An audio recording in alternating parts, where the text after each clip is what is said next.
Can you pay for a car with a credit card? Absolutely. You're going to be stunned at the amount of things you can buy with your credit card. It is so unlimited, and I'm going to tell you all the benefits of why you might want to consider it.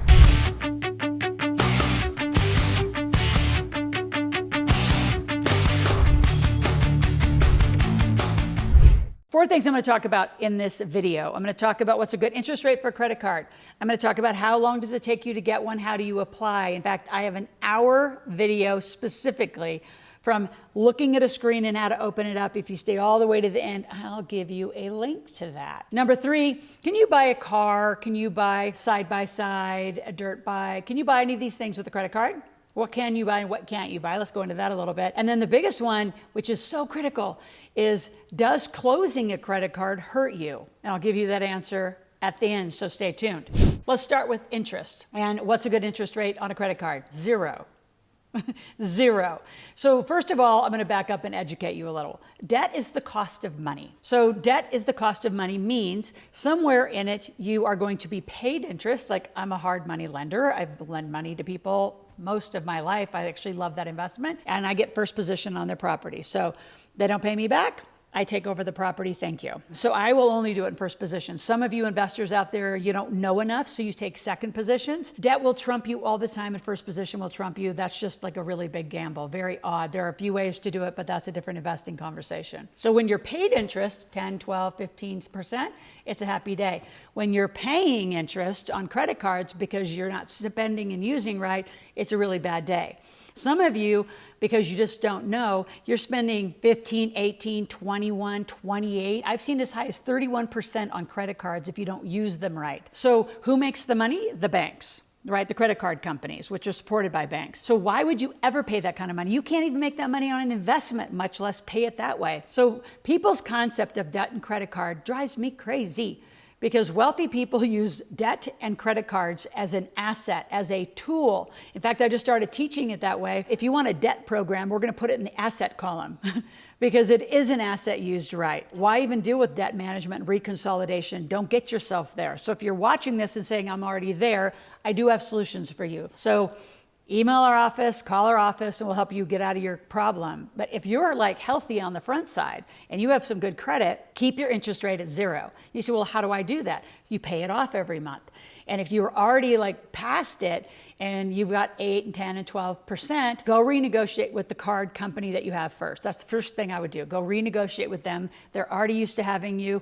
They're used to your behavior. They're used to your history. It's easier just to say, I want 0%. And I'm going to pay it off every month. Now, they may or may not believe you. They're going to have to see that pattern for a few months, so do it. And it might take you 60, 90 days to prove it. Or you can just actually card jump. I'm not a huge fan of that because the system is going to see you do it. But you could just go over to a different credit card company, get a 0%, transfer your balance, and now you're at 0%. Zero is where you want to stay, but you've got to be responsible. Do not use your card if you don't have the money to pay for it. You're not using your card hoping you make money, especially if you're not an entrepreneur and you can't just turn on your money-making machine. And if you want to turn on your money-making machine, I'm going to give you tickets to a marketplace I do every 3 weeks, and we'll teach you how to turn on a marketplace and turn on your money-making machine. It's not difficult. So let's stay on debt. I want to back up and tell you even a bigger issue about debt and interest and why it makes the world go round. Banks. Banks are on a 10x structure for debt. It's called an arbitrage. So when you put in money, say, I'm going to get you up to $100,000, $200,000, $300,000 company. For $100,000, you give the bank $1 million to lend down. They take that money and they're going to borrow it out to consumer loans. Now, you don't get any of that interest because you put your deposit in. The banks get the difference. That's called an arbitrage. You give them your deposits. Now you have some place to bank. They get the money and they're going to loan it out for a car loan, computer. They'll do HELOCs. They're going to do a home remodel. They're going to do whatever loans, student loans, whatever loans they actually will do from the bank. They make all that interest. And minimum, given higher interest rates, they're getting 5, 8, 9. The more interest they get, it depends on your credit and your credit worthiness. So since banks have been living from the beginning of time on the arbitrage of your deposits, interesting, you don't make a dime. There's a way to negotiate banks. Go to my search bar up above and we'll talk about banks. I've got a lot of videos on how to start handling and being in relationship in a healthy way with banks. But debt is something I want you to get comfortable with. This old adage, if I need to be debt-free, is a lie if you want to get wealthy. It doesn't even coexist. Now, You can go some of the folks that are out there. I'm going to say the older, generation who love to be debt free. That's fine. I mean, later in life, if you want to pay it all off and then do your inheritance where there is no debt that's going to carry forward. But guess what? Debt's actually assumable by the next generation in a generational wealth plan. So when we had an airplane, I had like a 1.6 or 1.8% loan on a $3 million aircraft. And in aviation, I'd put $1 million down and I financed the other $2 million.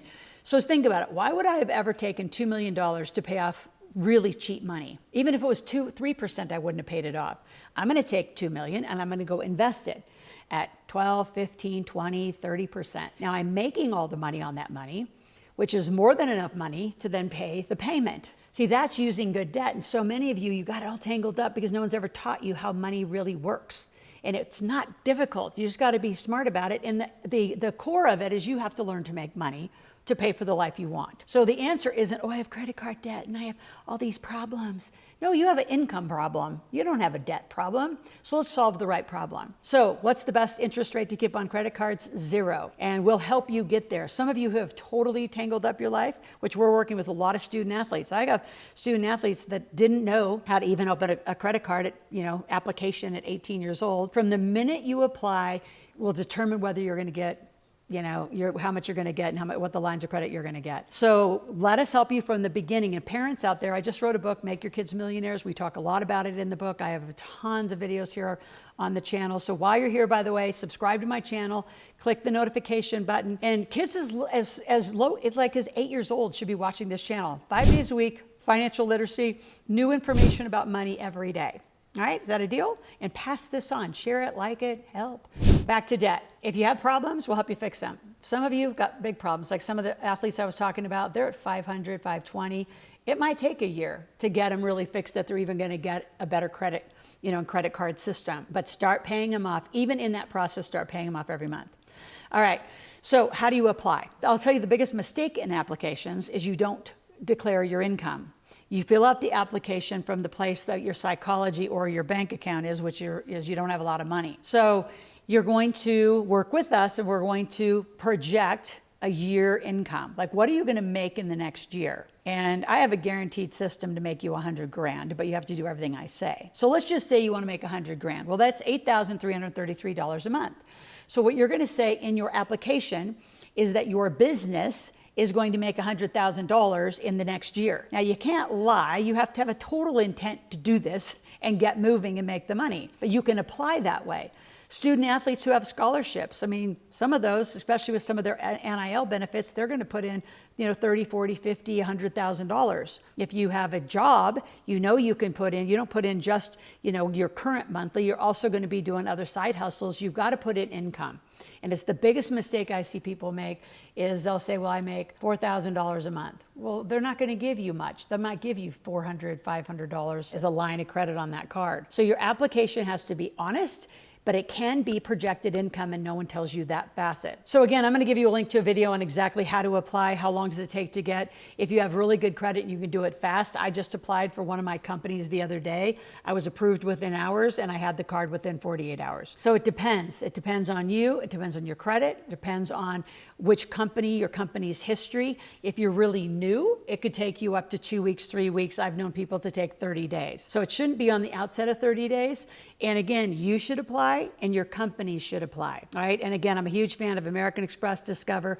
Go back to your local bank and wherever you bank, they'll typically going to give you a credit card, so start there. If you're in the trades or you have some business where you need supplies at certain stores, apply for those. But I would rather see you consolidate to cards that have great rewards and award points so you can accumulate all in one place. Now, number 3, can you buy a car? A side-by-side, dirt bike, boat, RV. You can for sure put down the down payments on a credit card. Now, I know people who actually put down payments on a credit card and then apply for the loan, right? And if you can get an under 4% loan right now, would be phenomenal. So you take it. And I want to talk about that. I had a client I was just talking to the other day, and they did exactly that. They put money down and they applied for a loan. And it was actually, their credit was okay. They got right at, say, around 4%. And say it's I don't know how much their vehicle was. Say it was a $70,000 vehicle. And he was having a war with his wife about paying it all off because they had the money, because they had it from a different account. And I said, why would you pay that off? Just use simple math. It was a $70,000 vehicle. You're going to make minimum payments at 4%, and then you're going to take the $70,000 and go invest it at a minimum of, say, just 10%. Then you have a 6% called arbitrage. That difference between where you can make 6%, the whole thing gets paid for. So the principal you have gets invested. And if you're out there saying, well, where do I invest it? I can help educate you on a lot of places to invest. 10% is very easy to get. You have to be kind of sleeping to not just get more than that. So when you can get 10, you pay 4. So it's okay that you're carrying the debt because it's good debt. Like, you're going to have a vehicle anyway. Now, we can have a whole nother video about leasing and whether you do that. But yes, you can actually pay for a vehicle. In fact, I have really advanced clients who know how to use cards as an investment card, and I'm going to start encouraging you to use your credit card as an investment card. So they make their vehicle payments on their American Express card, right? So yeah, they have a loan, but they pay it on their card so they get all the points. So, and then they pay off the card versus pay the mortgage company that's holding their car loan, they pay with their credit card. So I have people literally, and more and more of them, that are using their credit cards for almost all but mortgage payments and taking all the points and interest and literally and awards and all of that. So yeah, I'm a huge fan. Used right, I think credit cards can be investment cards. And we have some relationships with like 28, 29 banks where you can get 0% financing. And yes, it comes in the form of credit cards. And we have a lot of clients getting $100,000, $150,000 as investment cards. Yes, they come in the form of credit cards. The reason I keep saying that is because most of you have such a weird relationship to credit cards. So you can imagine if you were rehabbing a home or just a rental property, using credit cards to pay your subs, go to Home Depot, Lowe's, wherever you're going to get your supplies, pay that all off once you sell the property, and you're still up on the margin, and you did it for 0% versus use hard money, which is right now costing about 15 to 17%. So learn about money, learn about debt. So let's talk about the last point, which is, does it hurt you when you close a credit card? And I'm going to say absolutely. So you do need to keep a little bit of constant use. So the card company would close it yourself just for inactivity at a certain time. There'll just be no utilization. So keep active use, appropriate use that you can pay off. I don't care if it's even $100, they won't close it. But if you decide to close it, which there are gurus and experts that you have heard for decades say, close your cards and freeze your cards and cut up your cards. No, use appropriate use of cards. So when you close a card, just because you don't want to use it anymore, your debt to income ratios and your available credit actually gets very tangled up. So it's going to hurt you in the future to actually close cards. In fact, in this financial system, when you close anything, down from bank accounts to corporations, to including LLCs, when you close things, that shutdown doesn't support you at all, right? Low maintenance can support you more than closing.